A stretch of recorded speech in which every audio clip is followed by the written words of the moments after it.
Hey guys. Okay, so I've been wanting to record this for a while. I thought about going live on my Facebook page or Instagram, but I feel like it's just easier to do it here. That way it's easily referenced. So a lot of my mascara clients have dark circles underneath their eyes, and they need to know what kind of color prescription they need to fix that. And that's what this tutorial is going to be about. So firstly, most of the time when you have dark circles under your eyes, what we've all been taught to do and what a lot of makeup artists still teach to do is to just correct that with like a lighter shade of foundation or concealer, right? And then you get that sort of ashy look and your skin will get crackly and it never quite sits right. Well, there's a reason for that. It's because the colors don't match. So what you need to do is actually color correct that by using a color opposite on the color wheel. So if you have sort of a purple darker under eye or a bluish darker under eye, what is going to correct that is actually an orange and or a yellow or a marriage of the two. So I really don't have too bad of under eyes. I have puffiness, but I don't have dark circles. So I figured I'd make some.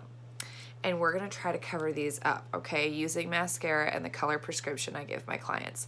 Now I have not, I'm just coloring this on my finger and making some dark circles. I've not tried this ahead of time, so I don't really know how the marker is going to hold up under the makeup, but you're gonna get the idea, right? Okay, so here we go. I've made myself some dark circles with a washable Crayola. I'll let those sit for just a second and sort of dry. It is washable. It does come off. I'm gonna pat them with this paper towel. I just don't want it to come off while I'm trying to cover it. So there we go. I've got some dark circles going on. I look pretty sleepy. And what I'm gonna do is I'm going to take my detail hack and I'm gonna go into Mango. Now, if you have dark circles or like some strong redness in your face, like broken capillaries or something like that in here or in here, I definitely will have prescribed Mango for you. Now, this right here, that real orangey color, that is Mango. So you're gonna use a small end of your detail hack and you're gonna go into the Mango and you're just gonna tap the brush in, okay? We don't want a heavy application. We aren't covering the skin, we are color correcting. So that orange is going to cancel out the purple, and you don't need a heavy application like you would of a see how that's already just disappearing, like you would if you're using like just a lighter shade of your foundation or a really light concealer. You don't need that much makeup because this orange is actually doing all of the color correcting for you. So you don't need a heavy layer of makeup. So you can see right there that orange has taken away every bit of that purple. You can compare the two eyes, okay? I still have my puffy under eyes. Makeup doesn't fix puffy, but it does fix color. So then you're going to come, so if you've been prescribed Mango for dark discolorations anywhere on your face or under eye circles, the very first thing you're gonna do is come in with Mango and we're gonna color correct that darkness, okay? Whether it's age spots or darkness under the eyes or broken capillaries. Just like that. And I'm just patting this in to the skin. I'm not sweeping it across. I'm pushing the makeup into the skin, okay? So now that color correction that's done. That's good.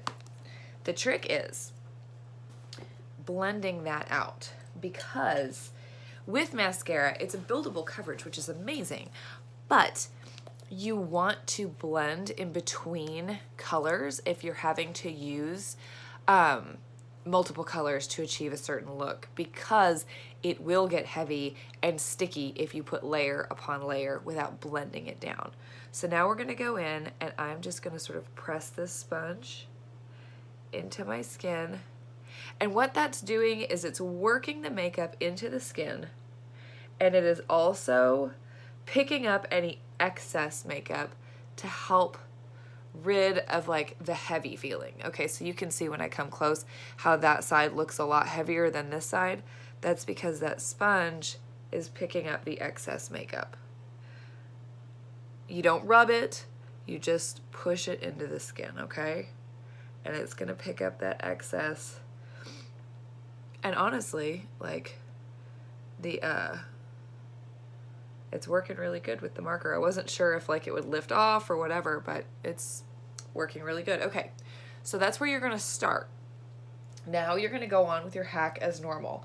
So I'm gonna take my detail hack, I'm gonna go into my contour, and I'm just gonna do this really quickly. We're not gonna get super detailed here. I'm gonna contour out my cheek, and I'm gonna contour out my other cheek, just like that.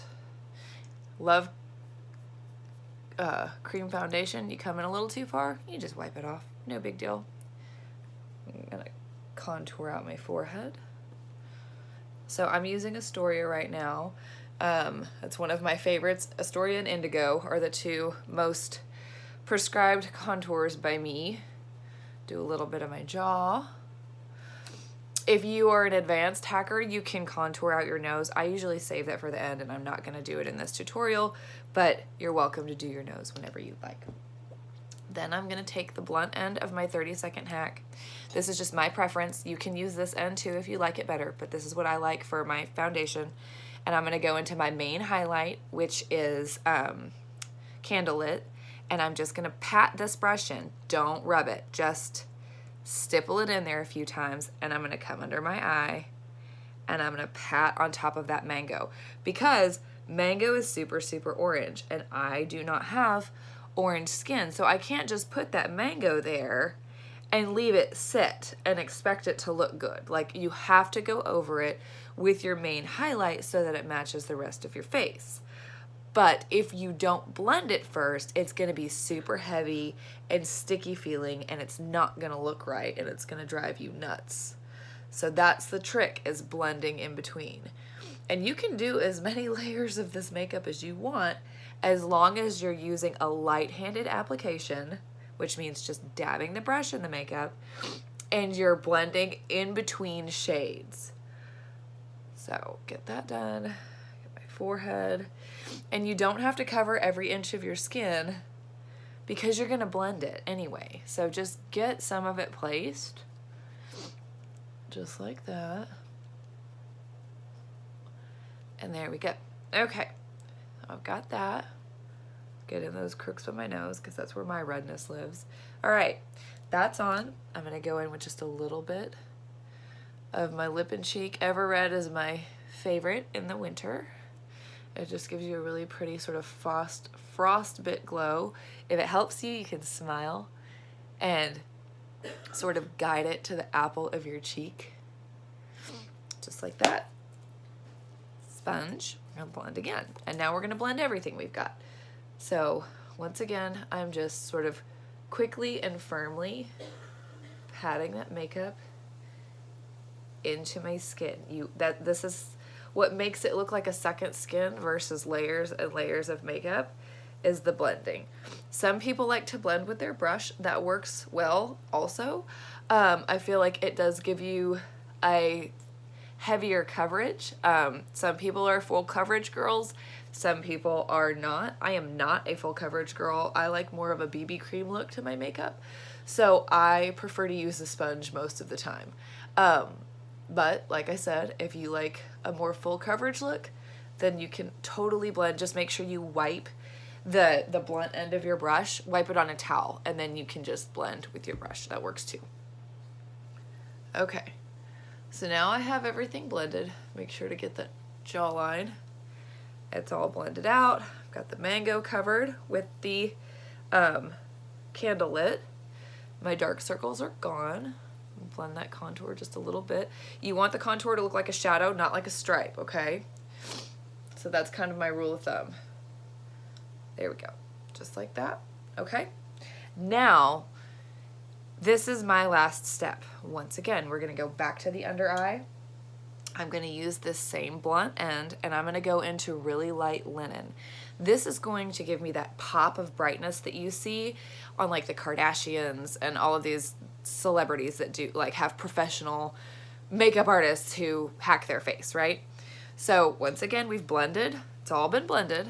So I'm gonna come back in here and I'm just tapping that brush in, and I'm just gonna go right into the corner of my eye, sort of down the side of my nose, right there. So we're gonna do this sort of small triangle right here. So not all the way under your eye, just like I said, just right in here. We don't, because if you go all the way across, like if we do this whole thing with this really light, you're gonna look like you're wearing a Zorro mask, and that's not cute. So we're just keeping it really sort of localized to this central part of the face. It doesn't have to be exact, but close enough. And see how that just really brightened everything up? And then to tie that into the rest of my face, I do just a little bit between the eyes, a little bit on the lip, a little bit on the chin.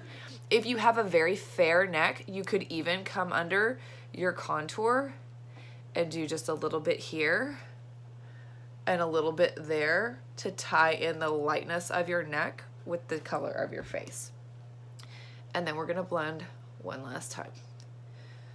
Just like this.